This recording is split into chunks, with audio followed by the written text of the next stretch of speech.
جرم اتنا سا ہے کہ وہ دیوبند کے مدرسے میں پڑھنے نہیں گیا.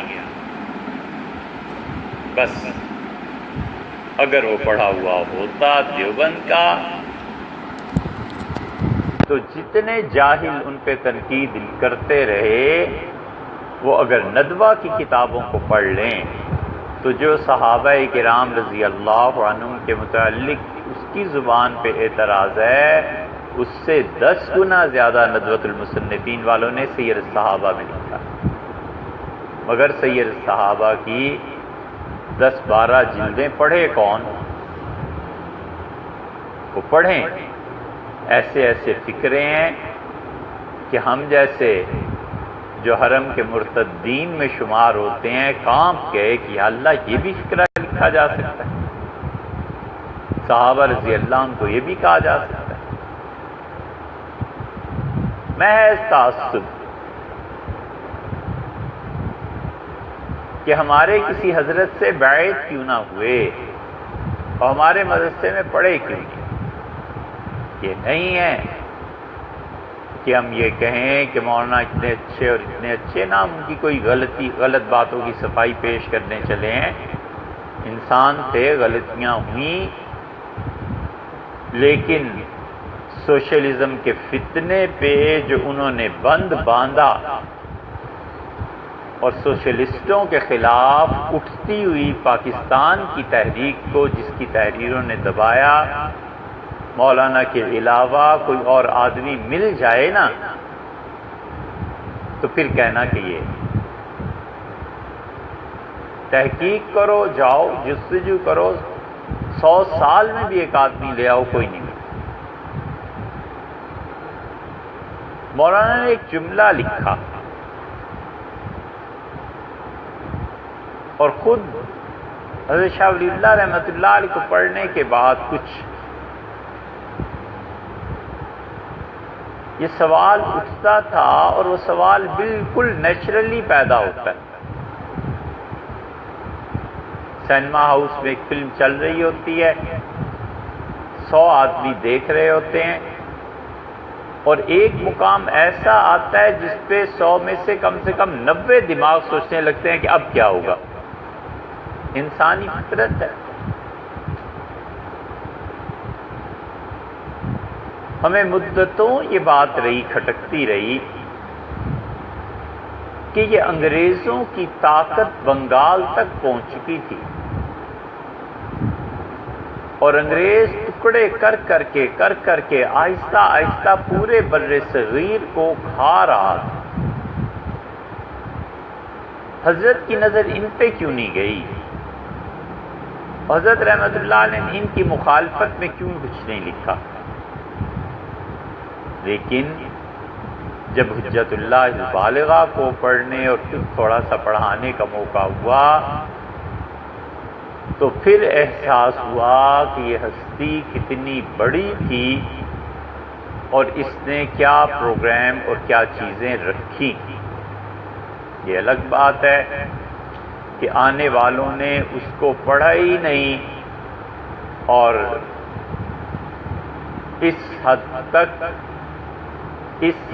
تک مردنی طاری ہے کہ ہمیں حضرت کی کئی کتابوں کی تلاش ہے اور شاہ ولی اللہ رحمۃ اللہ علیہ کی کتابیں نہ ساری چھپی ہیں نہ سب ملتی ہیں. اس بات کی ضرورت ہے کہ کوئی آدمی بس ایک یہ کام لے لیتا اور کر دیتا کہ حضرت شاہ صاحب رحمۃ اللہ علیہ کی کتابوں کے جو پرانے نسخے ہیں نئے ہیں ان کو جمع کر کے جسے کہتے ہیں ایڈیٹنگ کرنا، ایڈٹ کرتا اور چھاپتا تنے تنہا ایک یہ کام بہت بڑی چیز ہے. اور علم کلام میں اگر کسی نے کام کرنا ہو تو مولانا قاسم نانوتوی رحمۃ اللہ علیہ کی کتابیں ساری نہیں ملتی اور نہ چھپی ہیں. ضرورت اس کی بھی ہے کہ کوئی ایک آدمی تنے تنہا زندگی اس کے لیے وقف کر دے تو یہ اس کا احسان صرف ہندوستان ہی پہ نہیں، صرف بر صغیری پہ نہیں، یہ پوری امت پر اس کا احسان ہے۔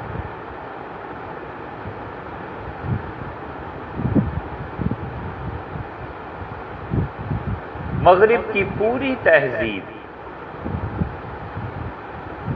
اور تہذیبیں ہیں کتنی،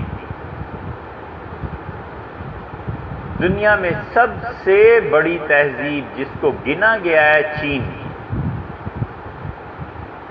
اور چائنا کی تہذیب میں اتار چڑھاؤ ہیں۔ چائنا کی تہذیب میں ان لوگوں کا وجود ہے جو شاید اپنے دور میں منصب نبوت پر فائز ہوں۔ قرآن یہ جو کہتا ہے وَإِن مِّنْ أُمَّةٍ إِلَّا خَلَا فِيهَا نَذِيرٌ، اللہ نے فرمایا اور کوئی امت اس کائنات میں ایسی نہیں ہے جس کے پاس ہم نے ڈر کے لیے، ڈر سنانے کے لیے کسی نہ کسی کو مبعوث نہ کیا ہو۔ تو انبیاء علیہ السلام جو دنیا کے مختلف خطوں میں آئے ہیں، چائنا بھی اس سے مستثنا نہیں ہے۔ ہمارے پاس ثبوت کچھ نہیں، لیکن قرآن کریم نے جو کہا ہے وہ اتنی بڑی بات ہے کہ ان کے ہاں بہت سی چیزوں کو جب دیکھا جاتا ہے اور ان تہذیبوں کی رہنمائی کرنے والے ان سے اگر شرک ثابت نہ ہو تو پھر آگے پہنچ کے کچھ پتہ نہیں چلتا عقیدے کا، لیکن یہ کہ وہ بہت بڑی تہذیبوں کے بانی تھے۔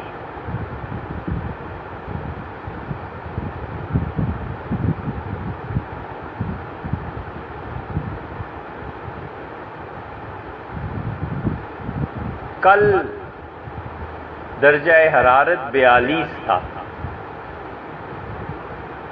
آج کہتے ہیں کہ 46 ہو جائے گا۔ روزہ اتنا سخت، کسی کام سے سیڑھیوں سے نیچے اترے تو ایک آدمی نلکا کھول کے پانی کو دیکھے جا رہا ہے۔ ایک دوست نے کہا کہ میں اسے روک کے آتا ہوں، پانی نہ ضائع کرے۔ ہم نے کہا نہ روکو۔ میں وجہ پوچھی تو ہم نے کہا یہ وجہ نفسیاتی علاج ہے، وہ پانی ضائع نہیں کر رہا، وہ پانی آپ دیکھتے ہیں نا کہ ضائع کر رہا ہے کیونکہ اعتراض کی عادت ماشاءاللہ راس ہوئی ہے نا روح میں، اور نفرت کی بنیاد، نفرت کی اینٹوں سے شخصیت بنی ہے نا۔ وہ بیچارہ ترسا ہوا ہے پانی کو، روزہ رکھا ہوا ہے، خوش ہو رہا ہے پانی کو دیکھ کے، تسکین ہو رہی ہے، کرنے دو، روزہ بہل جائے۔ وہ شخص کبھی بھی ترقی اور نیکی کے نور تک نہیں پہنچ سکتا جس شخص کو اعتراض کرنے کی عادت پڑ جائے اور اشیاء کو مثبت حقائق میں نہ دیکھ سکے۔ وہ پانی مثال اس لیے دے رہے ہیں کہ وہ پانی اس کے لیے باعث تسکین ہے۔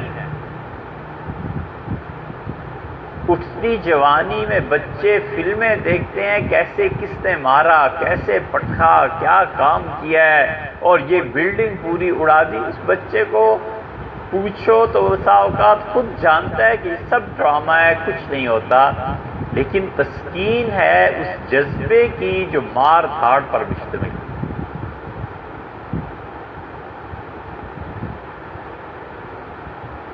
بالکل ایسے ہی شخصیات ایسی ہوتی ہیں جن کا نام آدمی سن لے تو سوچنے کی سطح بلند ہو جائے۔ کئی لوگوں کو دیکھا کہ مجرد محض حضرت رسالت مآب صلی اللہ علیہ وسلم کا کسی نے نام لے لیا اور وہ رو پڑے۔ کئی لوگوں کو دیکھا یہ کیا ہے؟ وہ گناہوں میں ڈوبا ہوا آدمی ایک دم سے جمپ کر کے اس جگہ تک پہنچا کہ سرکار کا نام نہیں سن سکتا، رو دیتا ہے۔ اس کے پیچھے کوئی بحث نہیں، اس کے پیچھے کوئی گھنٹے کی تقریر نہیں، اس کے پیچھے کوئی اتنا لمبا بیان نہیں کہ جیسے کربلا پہ پیٹنے اور رونے کے لیے پہلے پوری ایک داستان سنائی جائے تب جا کر رونا ہے۔ یہ کیا رونا ہوا؟ وہ ایک لمحے میں کہاں سے کہاں پہنچتا ہے۔ ایسے ہی تہذیبوں کے جو بانی ہوتے ہیں نا، اگر انہیں پڑھا ہو تو تہذیبوں کے بانی ان کا محض نام ذہن اور فکر کی سطح کو بلند کرتا ہے۔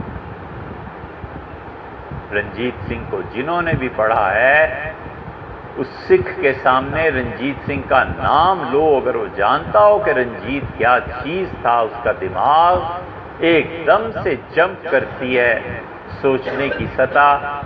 اسی طرح چائنا کی تہذیب میں ایسے ایسے لوگ گزرے ہیں جنہوں نے اپنی مملکت، اپنی حدود، اس کو کراس کیا اور پوری دنیا کے نظام پر اثر ڈالا۔ اس چین کی تہذیب،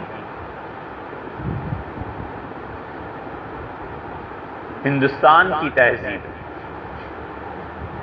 مسلمان تو اب آئے ہیں، 1200 سال ہوتے ہیں، اس سے پہلے ہندوستان کی تہذیب، ہندوستان کے فنون لطیفہ، ہندوستان کی موسیقی، ہندوستان کی مصوری، ہندوستان کی شاعری اور ہندوستان کے جتنے دیگر علوم ہیں، انہوں نے دنیا کو اس قدر بلند تہذیب کی طرف بھیجا اور رہنمائی کی کہ افلاطون جیسے آدمی یہاں آئے اور سکندر اعظم جیسا آدمی یہاں آیا اور دانتوں میں انگلیاں دے دیں کہ یہ بھی انسان ہے اور یہ بھی ایک تہذیب۔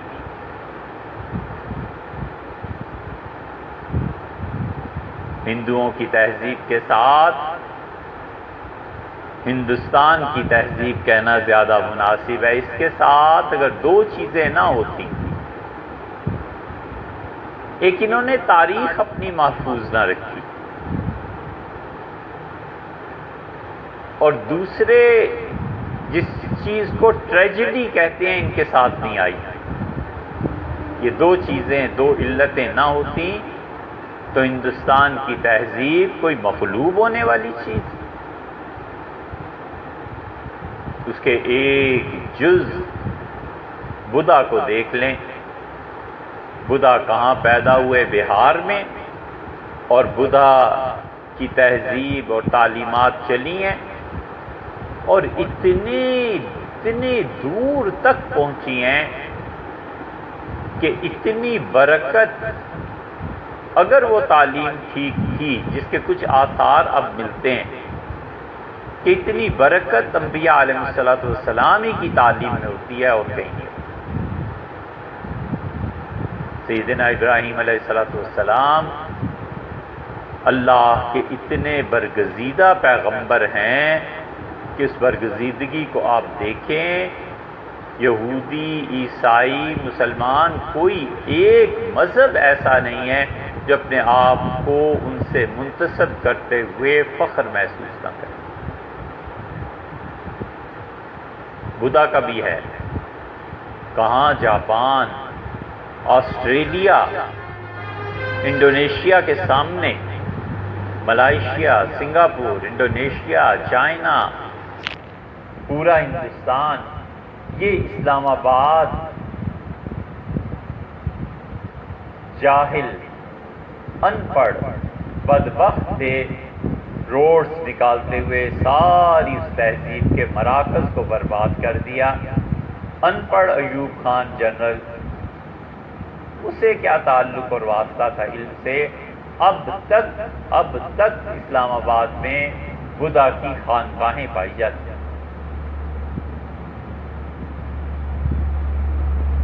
یہ فارن آفس جو آپ کا قائم ہے، اس کے ساتھ اندر چلے جاؤ، یہاں اب تک قبرستان ہے۔ ان قبروں کو مٹا کے، تاریخ کے ان آثار کو مٹا کے، تہذیب کی اس نمائندگی کو مٹانے والے جانتے ہی نہیں تھے، گدھے تھے، اور انہوں نے ہیرے دیکھے ہی کبھی نہیں تھے۔ انہیں کیا معلوم کیا چیز مٹا رہے ہیں اور کیا کر رہے ہیں۔ فرانسیسیوں نے اس کی بہترین مثال ہے، بلڈوز کیا دمشق میں ایک میدان کو، اور ہزاروں قبریں تھیں صوفیاء کرام رحمہم اللہ کی، اور بلڈوز کرتے چلے گئے، مسلمانوں کی ساری تہذیب کے اثرات مٹا دیے، حتیٰ کہ کسی نے صاحب علم تھے اور شاہ سعود ان کا بڑا احترام کرتے تھے، انہوں نے سعودیہ فون کیا اور بادشاہ سے بات کی اور کہا شام کے صدر کو سمجھائیں اور ان لوگوں کو سمجھائیں، شیخ الاسلام ابن تیمیہ رحمۃ اللہ علیہ اور ابن کثیر، ان کی قبروں کی اب باری ہے، یہ بلڈوز ہو جائیں گی، اور انہوں نے فوراً منع کیا کہ ابن تیمیہ رحمۃ اللہ کی قبر کو محفوظ رکھا جائے گا، اس کو بلڈوز نہیں کرنا۔ سبحان اللہ۔ صحابہ رضی اللہ عنہ کی قبریں مسمار کر دیں، حضرت رسالت مآب صلی اللہ علیہ وسلم کی غیبت کو اڑانے کا ارادہ تھا، لیکن محبت کھلی ہوئی تھی نا، طبیعت میں رچی بسی تھی شیخ کی قبر کی جب باری آئی تو پھر دل پہ چوٹ پڑی کہ نہیں یہ نہیں کرنا۔ یہ اعتدال کی راہ چھوڑ دینے کے نتیجے۔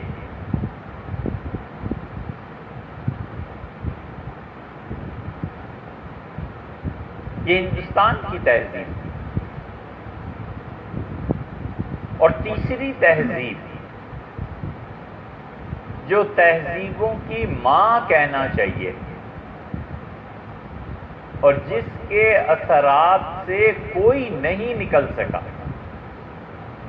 اور یورپ پورے کا پورا موجودہ یورپ اس تہذیب کے نیچے ہے، اور ہم نے اس تہذیب کے ساتھ جنگ کی ہے، لڑے ہیں، اس تہذیب کا مقابلہ کیا ہے، اور ایسی تہذیب جس کو سن کے آنکھیں روشن ہو جائیں اور جن کو سن کے دل اس کا پھول کھل اٹھے، وہ یونان کی تہذیب۔ اب تک جتنی تحقیقات آئی ہیں، اس یونانی تہذیب سے بڑی تہذیب غالباً کوئی نہیں نکلی۔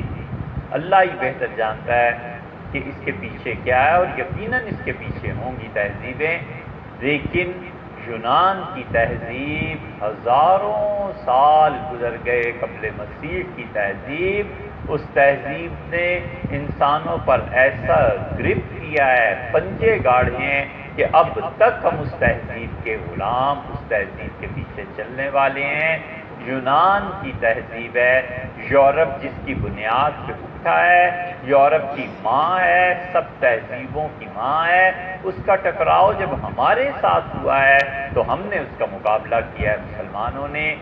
یورپ کی تہذیب، یورپ کی پوری تہذیب اگر سمجھنی ہو تو سب سے پہلے یونان کو پڑھنا پڑے گا، اور یونان کی تہذیب، اس کے اثرات، اس میں پیدا ہونے والے افراد، ان کی فکر، جب تک وہ نہ سمجھ میں آئے، یورپ سے کے بعد امریکہ تو کہہ نہیں کیا، امریکہ تو اب آیا ہے میدان میں، اور آسٹریلیا، یہ سب کے سب اس کے بعد سمجھ میں آنے والے ہیں۔ سب سے پہلے چاہیے کہ ہم لوگ یونان کی تہذیب کو پڑھیں، اور وہ بڑا مشہور لفظ ہوا انلائٹنمنٹ۔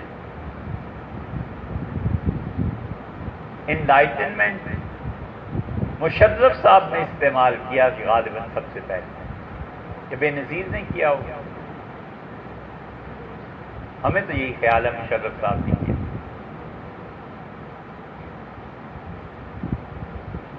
ان کے ایک دوست تھے، ہم نے ان سے کہا،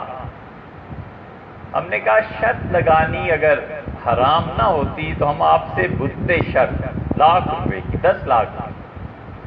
فرمانے لگے کیا؟ ہم نے کہا شرط لگاؤ اس بات پہ کہ تمہاری پوری اس سیاسی قیادت کو میں جنرل مشرف اور اس کے ساتھ جتنے کمانڈرز، کور کمانڈرز، ان میں ایک آدمی ایسا بتاؤ جو انلائٹنمنٹ ہوتی کیا ہے اس کو بتا۔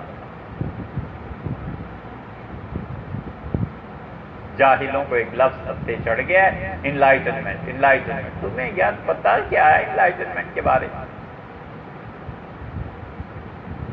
انہوں نے جا کے پوچھ لیا تو مشرف صاحب نے کہا یہ روشن خیالی، نئی تہذیب۔ ہم نے کہا اچھا فرمایا، انہیں انلائٹنمنٹ کا پتہ ہی نہیں ہے جب تک کوئی آدمی گریک سویلائزیشن کو نہ پڑھا ہو اور اس کے بعد انلائٹنمنٹ کا دور اس نے نہ پڑھا ہو، جان نہیں سکتا۔ اور رینیساں جو تھا پہلا، ہم اس کے دو حصے سمجھتے ہیں، ایک حصہ جو گزر چکا دور تجدید اور ایک حصہ جو اب تک باقی ہے اور جس سے ہم گزر رہے ہیں۔ یہ پورا تحفہ ہے امریکہ اور یورپ کے ان لوگوں کے لیے جنہوں نے اس ادارے کے قیام میں ہماری بڑی مدد کی۔ انہوں نے ایسی ایسی قربانیاں دی کہ بس اللہ ہی انہیں جزائے خیر دے۔ ہم انہیں یہ تحفہ پیش کر سکتے ہیں کہ وہ اس چیز کو سمجھیں کہ رینیساں ایک جو تھا وہ گزر گیا ہے اور دوسرے میں اب ہم مسلمان اس کے مقابلے میں آئے ہوئے ہیں۔ ہمیں کیا کرنا چاہیے؟ لیکن اس کے لیے ضروری یہ ہے کہ ہم سب سے پہلے یونان کی تہذیب کو دیکھیں۔ یونان کی تہذیب میں ایک ایک نام ایسا ہے جو نام انسان کو کہیں سے کہیں پہنچا دیتا ہے۔ افلاطون جیسا دانشمند آدمی، ارسطو جیسا مفکر، سکندر اعظم، اور پھر ان سب سے بڑے، سب کا باپ سقراط اور فیثاغورس۔ اور یہ سقراط اور فیثاغورس تو ایسے لوگ ہیں کہ اپنی حد تک کہتے ہیں کہ جب ان کا نام سنے تو اندر ہلنے لگتا ہے کہ اتنے بڑے آدمی۔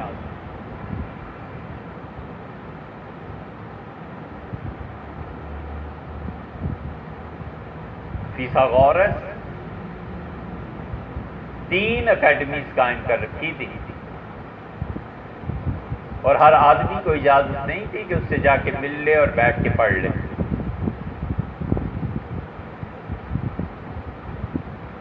افلاطون نے اپنی حویلی کے دروازے پہ مصور بٹھا رکھے تھے اور جو آتا تھا ملنے کہتے تھے اس کی تصویر، وہ تصویر اس کی بیائی نہیں کھینچ کے سامنے رکھتے تھے اور افلاطون دیکھ کے بتاتا تھا کہ یہ شخص ایسا ہے، آنے دو، یہ شخص ایسا ہے، اس کو رد کر دو، میں نہیں پڑھا سکتا۔ تہذیبیں ایسے جنم لی۔ علم، اس علم کی بنیادیں کیا تھی؟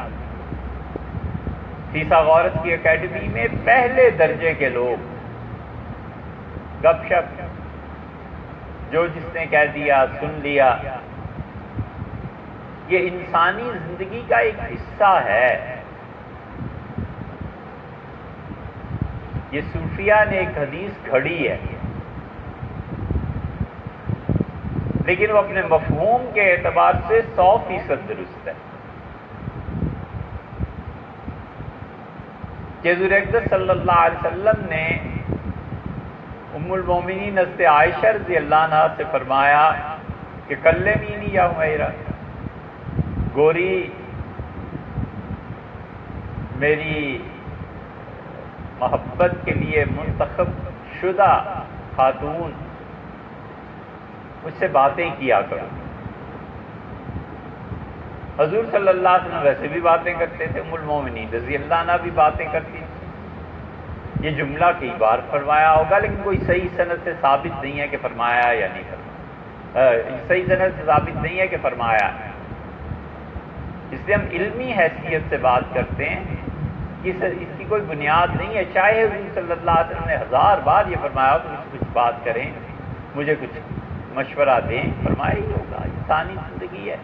لیکن یہ کہ سند سے ثابت ہو، یہ جملہ ثابت نہیں ہے۔ صوفیہ نے کیوں اس جملے کو لگایا؟ اس لیے کہ انسان اپنے عروج کے بعد جب مکمل اس نزول پہ آتا ہے تو پھر اس کا فیض شروع ہوتا ہے۔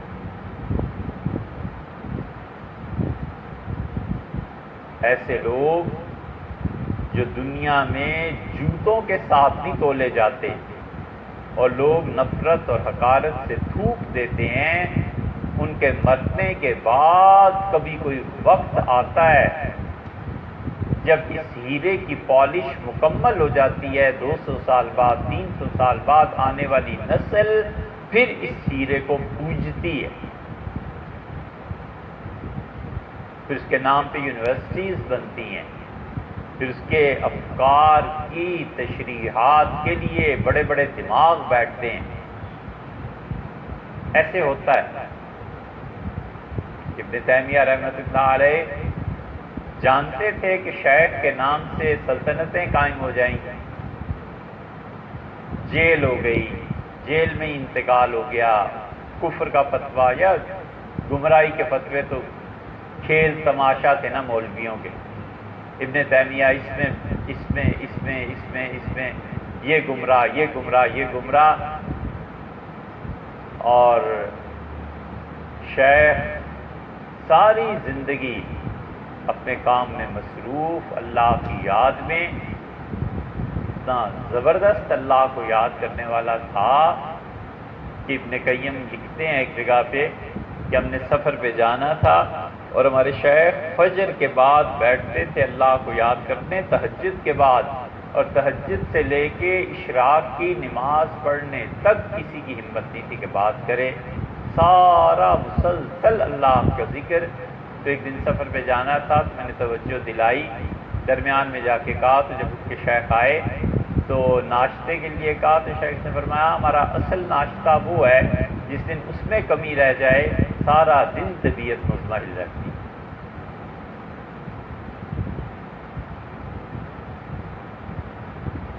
یہ وہ لوگ تھے جو زندگی میں کھپ گئے، لیکن کون جانتا تھا کہ 728 ہجری میں جس شخص کا جنازہ اٹھا ہے تقریباً 600 سال کے بعد اس کی تعلیمات پر مشتمل حکومت قائم ہو جائے گی اور حکومت دنیا بھر میں اس کی تعلیمات کو پھیلائے گی۔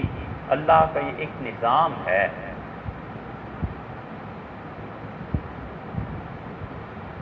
اس لیے اس یونان کی تہذیب سے پہلے بھی ہوں۔ افلاطون کے پاس ایک آدمی آیا، کہیں ملا تو کہا کہ میرے بچے کو پڑھا دیں۔ انہوں نے کہا 4000 تولے سونا لے آؤ پڑھا دیں۔ اس نے کہا یونان میں بہترین سے بہترین غلام کتنے میں ملتا ہے؟ تو انہوں نے کہا جا کے خرید لو تاکہ دو غلاموں کے مالک ہو جاؤ۔ تیسا غورت۔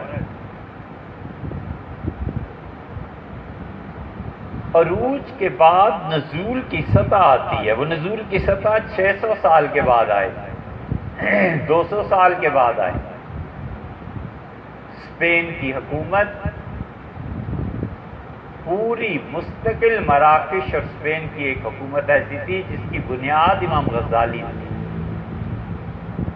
اور یہ وہی غزالی ہے جس کی کتابیں اسپین میں چوراہوں پہ رکھ کے آگ لگائی گئی۔ حکمرانوں نے کہا کہ اگر یہ کتاب کسی گھر میں پائی گئی تو گھر والوں کو جیل اور گھر نظر آتی۔ یہ ہوتا ہے۔ اس لیے جتنے لوگ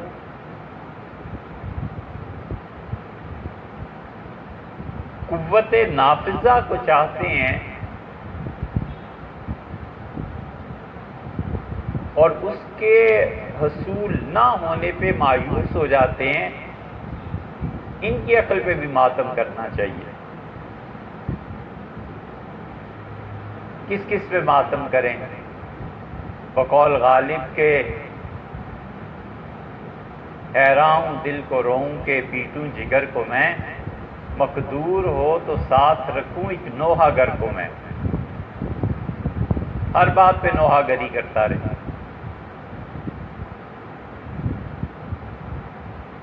دنیا میں تبدیلی قوت نافذہ نے پیدا کی ہے یا دنیا میں تبدیلی قوت فکر نے پیدا کی؟ نفاذ قانون کا، اس کی قوت اور طاقت، اور دوسری طرف فکر اور اس کے نتائج۔ ڈاکٹر عبدالقدیر خان نے فکر کے نتائج کے طور پہ جو کام کیا ہے، پاکستان کی ساری 70 سال آزادی سے لے کے اب تک کی قیادت ساری ایک پلڑے میں، اور اس کا ایک کام کہیں بلند و بالا نہیں اس تک پہنچ سکتی۔ پورے بنو عباس کی حکومتیں ایک طرف، اور امام ابو حنیفہ رحمۃ اللہ علیہ کی فکر، سوچ، فتویٰ۔ امام صاحب رحمۃ اللہ کو مقابلہ کر سکتا ہے کہ اس تنے تنہا آدمی کی کاوش اور قوت فکر نے کروڑوں آدمیوں کے دلوں پہ حکمرانی کی اور اب تک جاری ہے۔ کدھر گئے بنو عباس؟ بنو عباس سے کوئی پوچھتا تھا نا، کئی سو سال ہو گئے، کوئی پوچھتا تھا کہ آپ کے بعد کس کی حکومت آئے گی، تو کہتے تھے ہم حکومت اب کس کی آنی ہے، چابیاں حضرت عیسیٰ علیہ السلام کو دیں گے۔ انہیں پتہ نہیں کہ جو چیز گنتی میں آ جاتی ہے نا، وہ زوال کا بھی شکار ہو کر رہتی ہے۔ ایک اللہ کی ذات ہے، گنتی میں نہیں ہے۔ قل هو اللہ احد کا ترجمہ یہ نہیں ہے کہ اللہ ایک ہے، اس کا ترجمہ ہے اللہ اپنی ذات و صفات میں یکتا ہے۔ تو فگر والا ایک نہیں ہے، کیونکہ فگر کا ایک پہلے 0 کو بھی جاتا ہے اور آگے 2 کو بھی جاتا ہے۔ جو گنتی میں آتی ہے نا، اس کا نمبر ایک دن آ جاتا ہے۔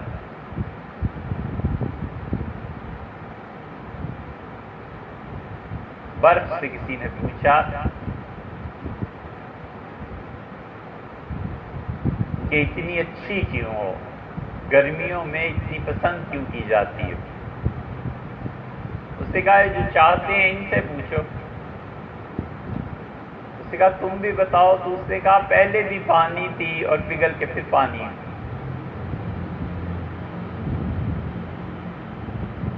اس لیے جو گنتی میں آنے والے ہوتے ہیں نا، انہیں سوچنا چاہیے کہ پہلے بھی مٹی تھے جس سے پیدا کیے گئے، اور پھر قبر میں جا کے مٹی میں مل جانا ہے۔ تو جو مٹی کو یاد رکھتا ہے نا، وہ زیادہ پھر سر نہیں اٹھاتا۔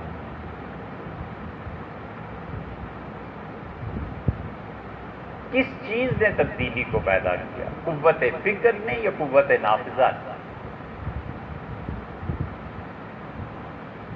بظاہر محمد بن عبد الوہاب کو حکومت نہیں ملی، لیکن جو فکر تھی اس نے جتنی تبدیلی پیدا کی اور پوری دنیا پر اثر انداز ہوئے۔ صحیح یا غلط الگ بات ہے۔ آئنسٹائن ہے، نیوٹن ہے، ان کے مقابلے کے سارے بادشاہوں اور صدور اور وزیر اعظم کو پلڑے میں رکھو، ان لوگوں نے حقیقی تبدیلی پیدا کی ہے دنیا میں۔ آئنسٹائن نے تبدیلی پیدا کی، نیوٹن تبدیلی لایا ہے۔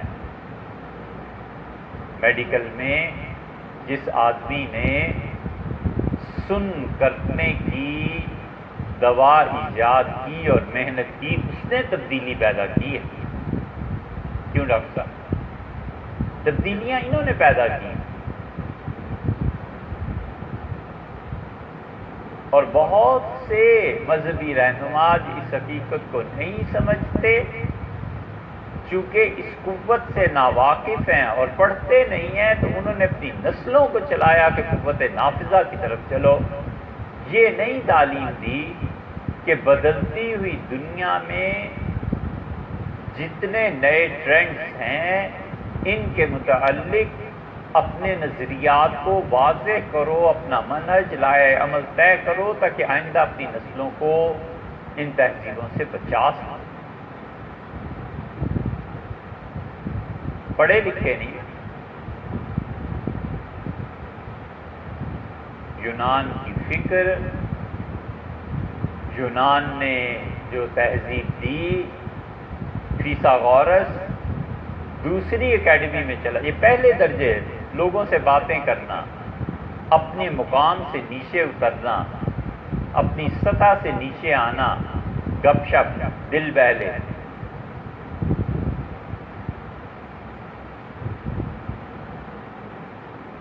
دوسری سطح تھی فیثاغورس.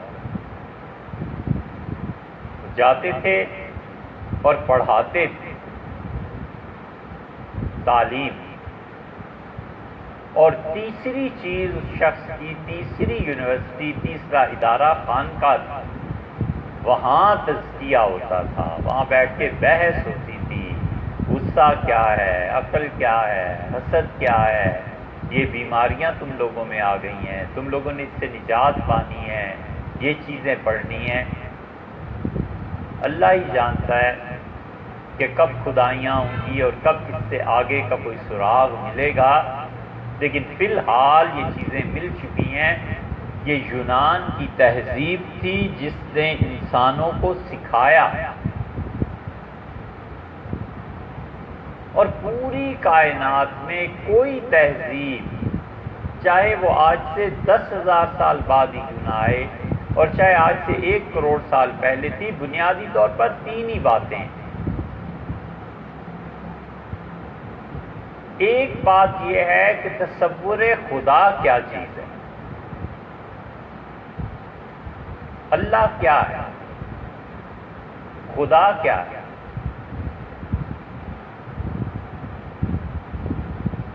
ذات کیا ہے، صفات کیا ہیں. صفات ذات میں مرتسم ہیں، صفات ذات میں سموئی ہوئی ہیں، الگ ہیں. اللہ ہے کیا؟ یہ تہذیبوں کا مرکز ہے سوال. اس کی بنیاد پہ عمارتیں بنتی ہیں، اس کی بنیاد پر ستون قائم کیے جاتے ہیں. اس سوال کی بنیاد پر کتابیں لکھی جاتی ہیں کہ اللہ کیا ہے. یہ جتنے لوگ ہیں افلاطون اور فلاں اور فلاں، صحیح طریقے سے ابھی تک شرک ثابت نہیں ہوا کہ یہ مشرک تھی. لیکن افلاطون کی تعلیمات میں ایک چیز ایسی ہے جو کھٹکتی ہے، پھر صحیح، لیکن یہ مشرک کو ابھی تک اندازہ نہیں ہوا.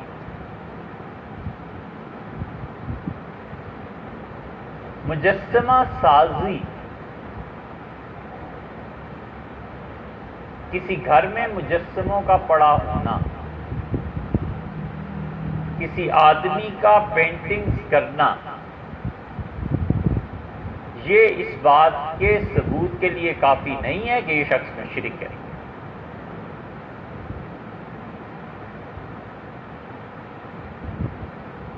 نہیں حکم لگایا جا.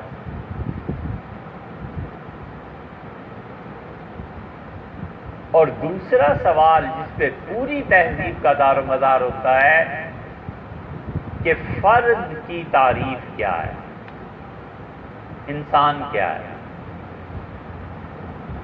میں کیا ہوں. کانٹ کا وہ جملہ جو شورائے آفاق ہوا اور پوری جدید تہذیب پہ چھا گیا، اس نے کہا میں ہوں کیونکہ میں سوچتا ہوں. اس جملے کی اتنا مکمل جملہ، اس ایک جملے کے پیچھے بحر الکائل اور اوقیانوس سے زیادہ علم ہے.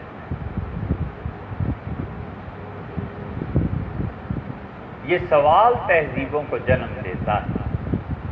میں کیا ہوں، خدا کیا ہے. اور وہ شیر کا بچہ حضرت شاہ ولی اللہ محدث دہلوی رحمۃ اللہ علیہ نے کھل کے بحث کی ہے. خدا کیا ہے؟ اللہ کا شکر ہے، حجت اللہ کو باب نے پڑھایا، سب ریکارڈ۔ شاہ صاحب نے بحث کی ہے، اور جو بحث انہوں نے کیا اس کا تو 10واں حصہ بھی نہیں ہے۔ شاہ صاحب جانتے ہیں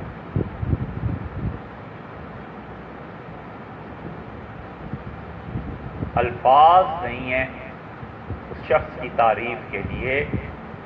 وہ عظمت کا اتنا بلند معیار تھا، جو آیا ہے اسی کنویں سے سیراب ہوا ہے، اور جو آیا ہے کسی بھی مکتبہ فکر کا حضرت کی چوکھٹ پہ جا کر ماتھا ٹکایا۔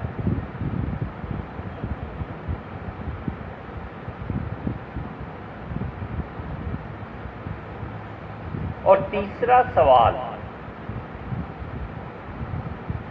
جو تہذیبوں میں ہمیشہ زیر بحث رہا ہے اور قیامت تک رہے گا، کائنات کیا ہے؟ بس کل یہ 3 سوال ہیں۔ اللہ کیا ہے، میں انسان کیا ہوں، کائنات کیا ہے۔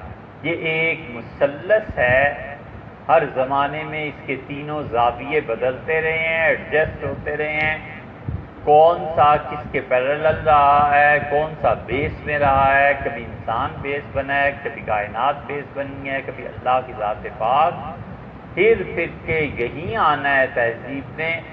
اس لیے یونان کی تہذیب اگر پڑھیں تو پھر پتہ چلتا ہے کہ وہ لوگ کیا سوچتے تھے، اور اس کے بعد انلائٹنمنٹ کو اس کو پڑھنا چاہیے کہ وہ کیا چیز ہے، اور اس کے بعد اس کو دیکھنا چاہیے کہ یورپ نے اور انقلاب فرانس نے، اس کے بانیوں نے کس چیز کو بنیاد بنا کر چیلنج کیا مسلمانوں کی تہذیب کو، اور پھر وہ اس طرح چھائے ہیں کہ آپ جن ممالک کے نام لیے ہیں سفر کرو، پورا دمشق اتنا بڑا شہر ہے، گلی کھدروں اور کوچوں اور کونوں سے لے کے بڑی سے بڑی شاہراہ تک دیکھتے رہے، کوئی ایک آدمی عربوں کے اصل لباس میں نظر آ جائے۔ یہ نہیں آیا، لیکن اگر کوئی نظر آیا تو لڑکے مذاق اڑا دیتے کہ گاؤں سے آیا ہوگا۔ یورپ کی تہذیب اپ ٹو ڈیٹ جینز اور شرٹس اور جو چیزیں ہو سکتی ہیں سب جادو وہ جو سر چڑھ کر بولتے۔ یہ ابھی رمضان سے پہلے ہم ایران گئے کتابوں کے سلسلے میں، میلے میں، تو وہاں بڑے دانشور بھی تھے، تو بہت سے سوال جواب میں سے یہ بھی پوچھا کہ پورے تہران میں کوئی ایک آدمی ایسا ہے جو ایران کا وہ لباس پہنتا ہو جو کسی زمانے میں ایران کا لباس تھا؟ تو سوچ سمجھ کے کافی دیر کے بعد کہنے لگے ہم نے تو کوئی دیکھا نہیں۔ یہ فرانس کی تہذیب کا اثر ہے۔ شاہ کے زمانے میں یہ ہو نہیں سکتا تھا کہ فرانس میں کوئی برتن، کوئی ڈیزائن، کوئی شرٹ، کوئی پینٹ، کوئی سطر پوشی اوریانی، کوئی چیز جو پیرس میں ایک ہفتہ پہلے انٹروڈیوس کروائی گئی ہو اور اگلے ہفتے وہ تہران میں موجود تھا۔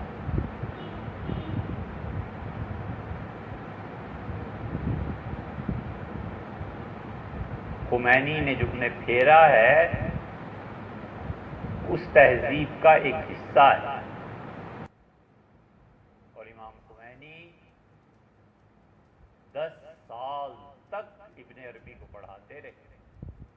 یہ وہ ابن عربی رحمۃ اللہ علیہ ہیں کہ ہمارے علم کی حد تک پورے شہر میں آدمی نہیں ملے گا جو ابن عربی رحمۃ اللہ علیہ کی فتوحات کو ایک چیپٹر پڑھا سکے کہ شیخ نے کہا کیا تھا۔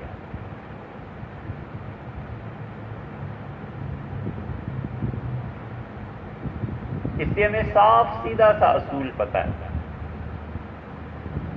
ہمیں اس بات کی ضرورت ہی کیا ہے کہ ہم یہ دیکھیں کہ غالب پہ مجسٹریٹ نے حکم نامہ ڈگری جاری کی کہ جناب والا عدالت میں تشریف لائیں،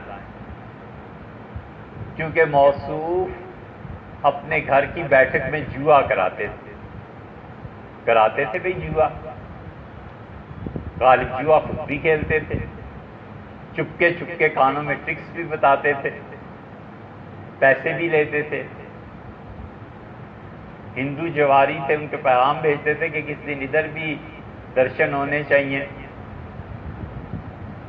گزارا چلتا تھا، کھانا پینا اسی کا برہون منت تھا۔ ہمیں آخر ضرورت کیا ہے کہ اس بنیاد پر غالب کے اس شعر کو رد کر دیں؟ کتنی خوبصورت بات اس نے کی، توفیق باندازہ ہمت ہے ازل سے، آنکھوں میں وہ قطرہ ہے کہ گوہر نہ ہوا تھا۔ اب اس شعر کو بجائے پڑھ کے اس سے کچھ سیکھنے کے ہم کہیں کہ جوا کہتا ہے، لہذا خبردار بالکل نہیں غالب کو پڑھنا۔ یہ فکر دیا ہے، خبردار جو خمینی کو بڑا خوشیا اے یار ان کی شیعت سے ہم نے کیا لینا ہے، لیکن اگر کچھ اچھا کام اس نے کیا ہے تو ہم کیوں نہ اس سے مستفید ہوں۔ کبھی بھی ہوائی جہاز کی سیٹ اس لیے نہیں چھوڑتے کہ یہ کافروں کی ایجاد ہے، کیوں حضرت وہ تو کافر تھے، مشرک تھے، اس کو بھی چھوڑ دو۔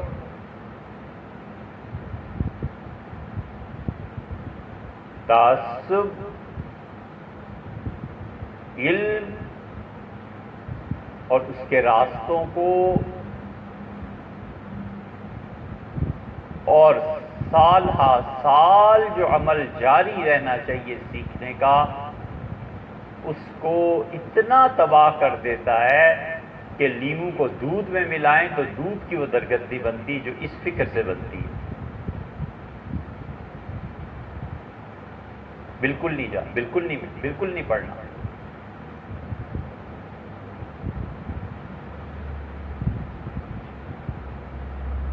یہ ٹھیک ہے کہ نہج ہونی چاہیے، سطح ہونی چاہیے۔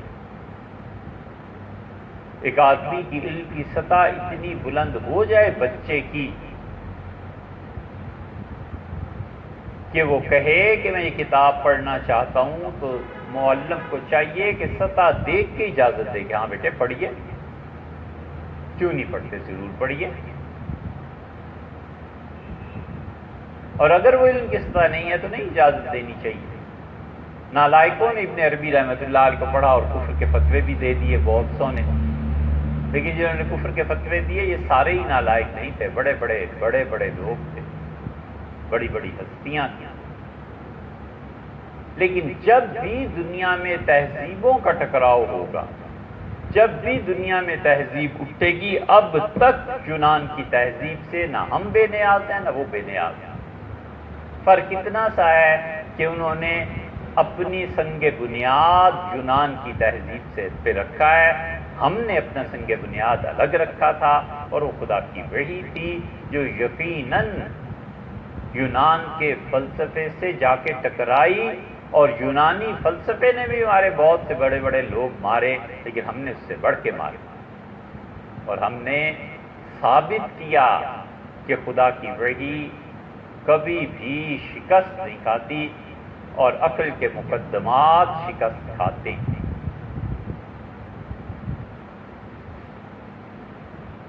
اس تہذیب کا اثر ہندوستان پہ آیا، اور اس تہذیب کے اثر سے سر سید کا منہج یہ رہا کہ انہوں نے کہا فوری طور پہ جو فائدہ اٹھا سکتے اٹھاؤ، بعد میں جو ہوگا دیکھا جائے گا۔ اور بالکل اس کے برعکس اکبر الہ آبادی کا موقف رہا، اور اکبر الہ آبادی کوئی چھوٹے آدمی نہیں ہے۔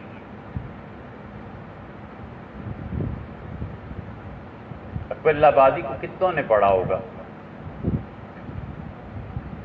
اکبر الہ آبادی اتنے بڑے آدمی ہیں کہ علامہ اقبال نے اگر وہ ہوش و حواس میں تھے، اور یقیناً وہ ہوش و حواس میں تھے، یہ علامہ کے خطوط آئے ہیں کوئی 1,500-2,000 صفحات میں 4 جلدوں میں، دیکھیں ڈاکٹر صاحب، پڑھیے پڑھیے ہیں، ہاں ہمارے یہاں ہیں، بالکل اسے پڑھیے۔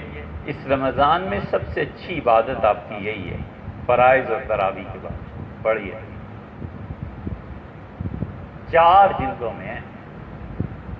علامہ اقبال نے اکبر الہ آبادی کو لکھا ہے کہ آپ میرے پیر و مرشد ہیں، آپ میرے ہادی اور رہنما ہیں، اور آپ جیسا آدمی میرے زندگی میں کوئی نہیں ہے جس کی میں پیروی کروں۔ ایسے بڑے بڑے جملے لکھے ہیں۔ بالکل سر سید کہتے تھے کہ جو آتا ہے فوری طور پہ اس تہذیب سے لو اور بات کو بھول جاؤ۔ بالکل اس کے برعکس 190 ڈگری پہ جا کے اکبر الہ آبادی نے پکڑ لیا، اور اکبر نے کہا بالکل ایسے نہیں کرنا، انجام سوچنا ہے اعمال کا، اللہ کو جواب دینا ہے، ہم نے یہ نہیں کرنا۔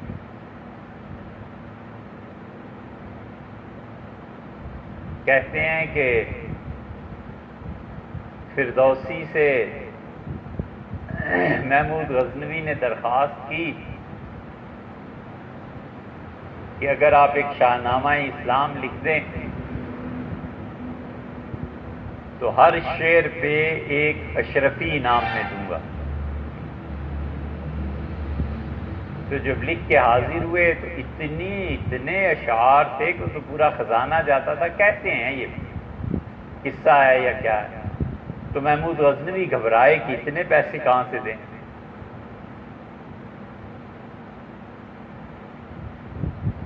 فردوسی چپ ہو گئے، بہت ناراض ہوئے۔ اب کیا کر سکتے تھے اتنے عرصے کی محنت کو؟ تو اسلام دشمن کوئی وہ قدیم بادشاہ انہیں خواب میں ملا اور اس نے کہا کہ تو نے جو اس میں دین کے خلاف لکھا ہے نا، بڑا خوش ہوا ہوں، اور اوپر سے تجھے محمود غزنوی نے انعام بھی نہیں دیا، چل انعام ہی انعام ہے، فلاں جگہ چلا جا اور جتنے اشعار ہیں ان کے بقدر خزانہ ایک ملے گا، اتنے سونے کے تولے اور دینار لے لینا، اس سے زیادہ نہ لینا، بند کر کے آ جانا۔ تو فردوسی نے اس پہ بھی ایک شعر کہا، اس نے کہا زندہ محمود سے وہ مردہ مشرک میرے حق میں زیادہ اچھا ہے۔ تو بات تو پیسے کی ہے۔ سر سید جس فکر کو چاہتے تھے پیسہ ملا، علی گڑھ یونیورسٹی بن گئی۔ اکبر جس فکر کو چاہتے تھے نہ پیسہ ملا نہ یونیورسٹی بنی، اور وہ اکبر نے اسی لیے وہ شعر کہا نا کہ سید آیا گزٹ دکھایا قوم کو لے گئے، اکبر قرآن دکھاتا پھرا پیسہ نہ ملا۔ گزٹ اس زمانے میں پہلے چھپنا شروع ہوا تھا، گزٹ ہوتا تھا میٹرک کا، پھر ایف ایس سی کا گزٹ، یہ ابھی تک بھی جاری رہا ہے۔ اخبار بھی اس زمانے میں اخبار بھی تھا، یہ صحیح ہے۔ وہ لاہور میں ایک انگریز لڑکا تھا، اس نے بھی اس پہ ڈاکٹریٹ کی تھی گزٹ پہ، پنجاب یونیورسٹی کا ملازم تھا۔ تو وہ اخبار اور اخباریات، علامہ اقبال بیچ کی رات اکبر سے بھی اور اسی حد تک سر سید سے، اوہو، لیکن اس فرد کو قوم نہ ملی، اس کا المیہ یہ ہوا